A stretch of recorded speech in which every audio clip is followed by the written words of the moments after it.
Thanks for the introduction. It's my pleasure to present our work, LEGO, which is a hardware architecture generator for tensor applications. So with the rapid development of deep learning, many hardware accelerators designed for operation in this model. For example, Iris for CNN, TPU and Tensor Core for matrix multiplication, and A3, Spadon, Center for attention. However, there are always new models coming up. For example, the recent large language model DeepSeek uses non-latent high attention or MLA, and the recent diffusion model by NVIDIA, Sana, uses linear attention. Existing architecture may suffer from limited utilization or even cannot run them if the operation is completely new. The design of a new architecture may take months of work of human experts, making the hardware support fall behind the development of algorithms. So LEGO is proposed to automate the process from a tensor application to the hardware RTL code. Compared to many pioneering work in the same area, LEGO does not rely on pre-built template. The template usually only support limited data flow to construct the hardware. Instead, LEGO is a compiler of the tensor program, making it support arbitrary tensor kernels and data flows. LEGO also does not rely on HRS to do the job. Instead, the front and back end LEGO apply optimizations specialized for spatial accelerators on both higher FU level and lower primitive level, which make the generated accelerator has comparable performance to human designs. And even more, since LEGO supports arbitrary data flow, we could also fuse multiple data flow in a single architecture. In this case, different layers in a network could use different data flow in a network to maximize the utilization, which can result in higher end-to-end performance. So in today's presentation, I will introduce how does LEGO generate hardware by using a hardware-friendly implementation, and how does LEGO front-end and back-end optimize the generated hardware in two-stage manner. Let's first take a look at how to build the hardware from a tensor kernel. This is a simple 2D convolution example where all for loops are temporal, so no parallel here. The tensor program can be divided into three parts: the listed for loop, the tensor data access, and the computation. The computation part can be directly mapped into the computation logic in the hardware. We call it function unit or FU. The tensor data access part is an address generator and data fetcher from buffer to feed the data. We call it data node. Finally, the for loop can be mapped into a loop counter on the hardware. So let's see how the address generator in the data node works.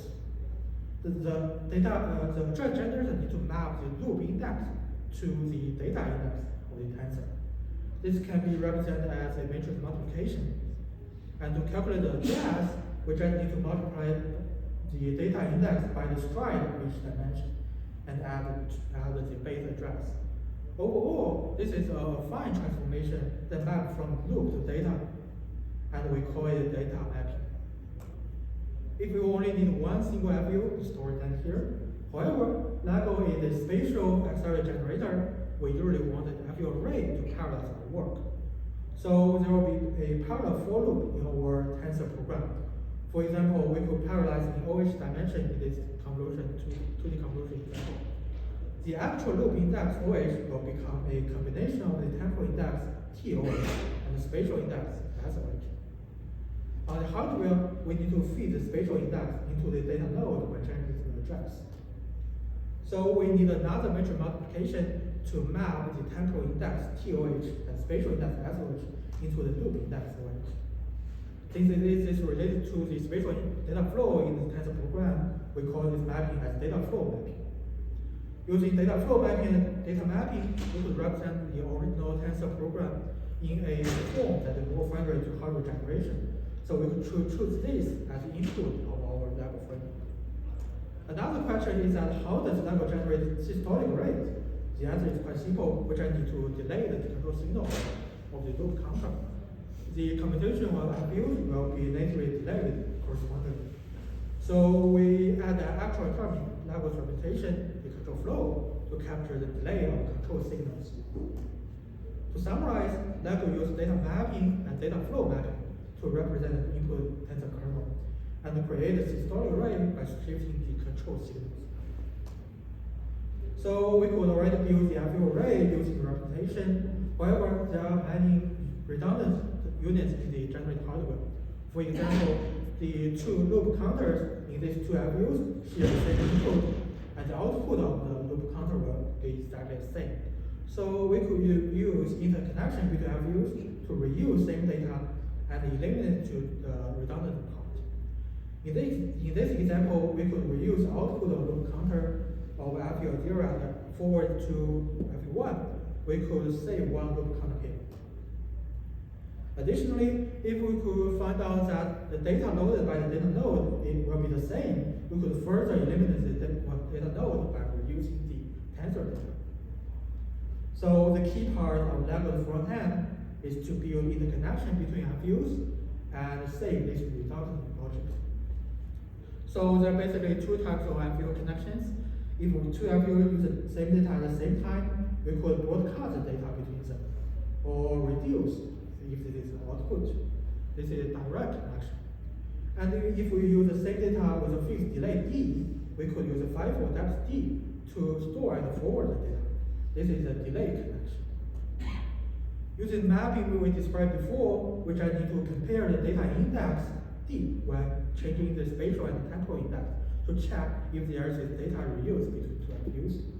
If D remains the same, if we only change the spatial index S, we'll find the broadcast reuse. And if we need to change T, we will find the store and forward reuse. And the minimum depth of the FIFO can be calculated by multiplying the delta T with the range of the loop index, temporal loop. Here's a simple example when we're analyzing a 2D convolution program using KW by flow. By checking D when modifying S and T, we could find that there's a forward of X along the KW dimension, and a broadcast of W along the OH dimension, and a reduction of Y along the KW dimension. So after analyzing the data reuse, we could build all possible interconnections between FUs. We could use this to build a graph, and each edge is a possible reuse, and the weight of the edge is the FIFO depth. To distribute data between FUs, we only need a single path between each pair of data nodes and FUs. So we need to find a spanning tree on the graph.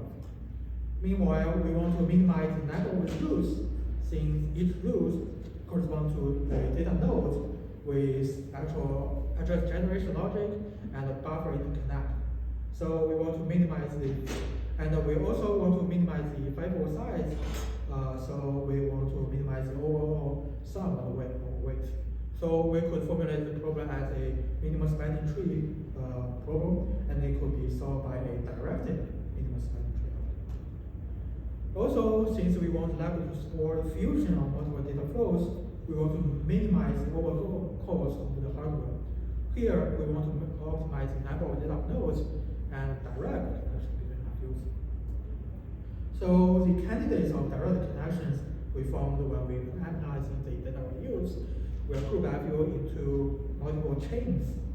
And for each chain, our goal is to connect each FU together with direct connections. We use a simple heuristic to process the chains. We first sort out the chains by the size and process them from shorter ones to longer ones.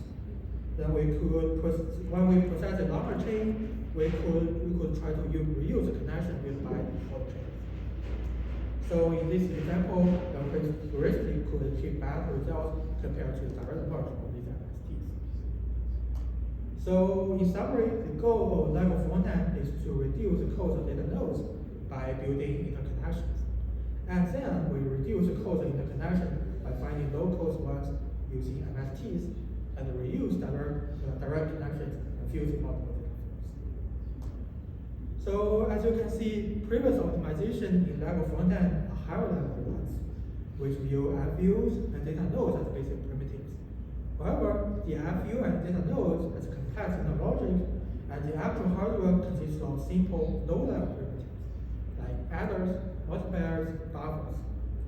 There are also optimization opportunities at this lower level. So we introduce Lego backend, which uses a detailed architecture graph to represent the hardware. This graph is also a directed acyclic graph in our analysis. Here is a simple example of the DAT. Views and data nodes now become basic components like multiplier adders and counters and buffers. On DAT, we need to consider one more thing that is missing in the Lego frontend. That is, in our previous analysis, we assume all components can be implemented in combination logic without internal latency. In the real hardware, this is really not true, and these components have internal pipeline racks to meet the timing requirements. So here's a simple example. If everything is combination logic, there's no issue, and this is our ideal behavior. When we add internal latency L to each component, the signal will be delayed D cycles compared to the ideal behavior. And if multiple inputs of a component have different delay cycles D, the output of this component will be wrong. So to compensate for this mismatch delay, we add actual latency on the edge of DAT. And for each component, we need to make sure the delay of all inputs are the same. Furthermore, we use a linear program to formulate the delay matching process. Our target is to minimize the actual pipeline racks inserted to DAT. We could see the linear programming can help move the rack to edge with lower bit width and minimize overall cost.